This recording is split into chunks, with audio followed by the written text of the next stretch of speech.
Have you ever noticed something kind of weird? The people with the most money, the truly wealthy, often look, well, pretty average. You don't see them covered in logos or driving the flashiest car on the block. So what's going on there? What do they know about money that the rest of us are missing? I mean, just look at Warren Buffett. The guy's a billionaire many times over, and he still lives in the same house he bought way back in 1958 for about 31 grand.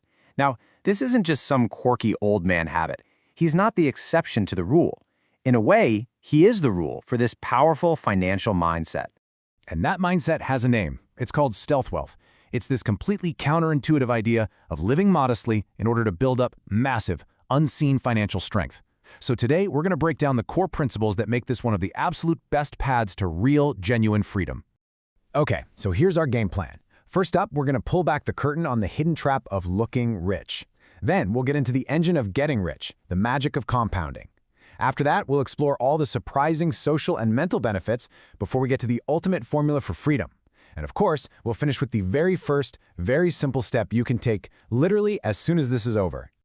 All right, let's dive right in. Section 1, the high cost of looking rich. And believe me, this goes way beyond just the sticker price. We're talking about a hidden trap that's designed to keep you broke. And it all kicks off with a little psychological trigger called the Diderot effect. It's actually named after this writer from the 18th century who found out about this financial sinkhole the hard way. So here's how the trap works. The writer, Diderot, got this beautiful, fancy new robe as a gift. But then, all of a sudden, his old chair, his desk, his rug, they all looked kind of crummy next to this amazing robe. So he felt this irresistible urge to upgrade everything else just to match it. And where did that end? Deep in debt. That one nice thing set off a total spiral of spending. And this isn't just some old story from the 1700s. Just look at this. A routine service on a Ferrari can set you back over $2,000. The price you pay for the car is just the ticket to get in the door. The real cost, the crazy insurance, the premium gas, the constant maintenance, that's what actually changed you to that lifestyle. So if that's the trap, what's the escape plan? Well, that brings us to our second key, the compounding effect. This is where the real magic happens by doing the complete opposite of what everyone else is doing. You know, it really comes down to a fundamental choice. You've got the spender on one side, always chasing the latest and greatest. And on the other, you have the saver, who's just content with what works.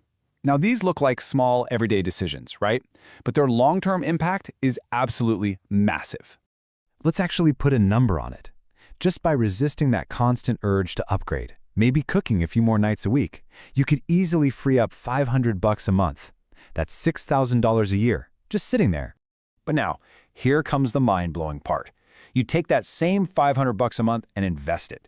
With just average market returns, over 25 years, it doesn't just grow, it explodes into over $400,000. No, that is not a typo. That is the life-altering power of compounding. That's the engine that's going to buy your freedom. But you know what? The perks go way, way beyond your bank balance. And that leads us to our third key, the social and psychological payoff. When you stop advertising your wealth, something amazing happens. You start attracting people who like you, not what you can buy for them. It's like a natural filter for those friends who are only around when you're picking up the check. Plus, you protect your privacy, and you become way less of a target for jealousy, scams, or even theft. Psychologically, living this way helps you escape something called the hedonic treadmill. This is the simple reason why the thrill of buying something new wears off so fast. Our brains just adapt, and pretty soon we're right back to our normal level of happiness, already looking for the next thing to buy. So how do you get off this thing? You start finding real joy in things that don't have a price tag. Things like a quiet walk, a beautiful sunset, or just taking a minute to be grateful for what you have. These experiences give you a deep, lasting kind of satisfaction that no shopping spree ever could. Now, all of this, the saving, the mindset, it all leads to the grand prize. Our fourth point, the ultimate freedom formula.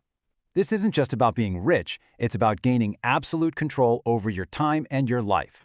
Look, the math behind freedom is painfully simple. The less money you need to live on, the faster you can get out of the rat race.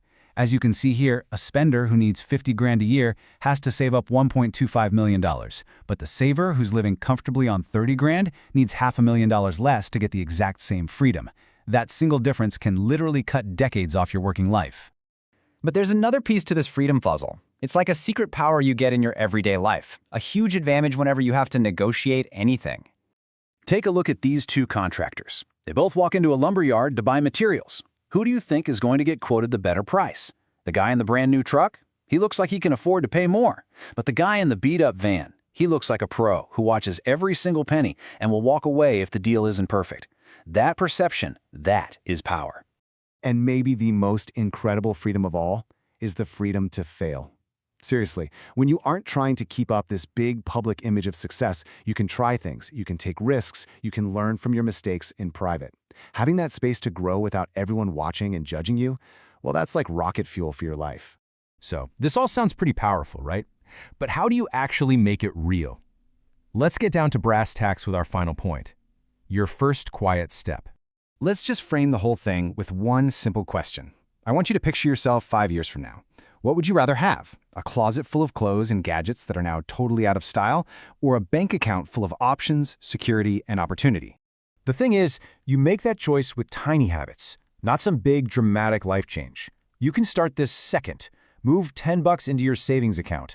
Just decide to skip one little impulse purchase this week. Plan a get-together with friends that's about hanging out, not spending money. Or better yet, invest in yourself with a free online class. Each little thing is a vote for that future you.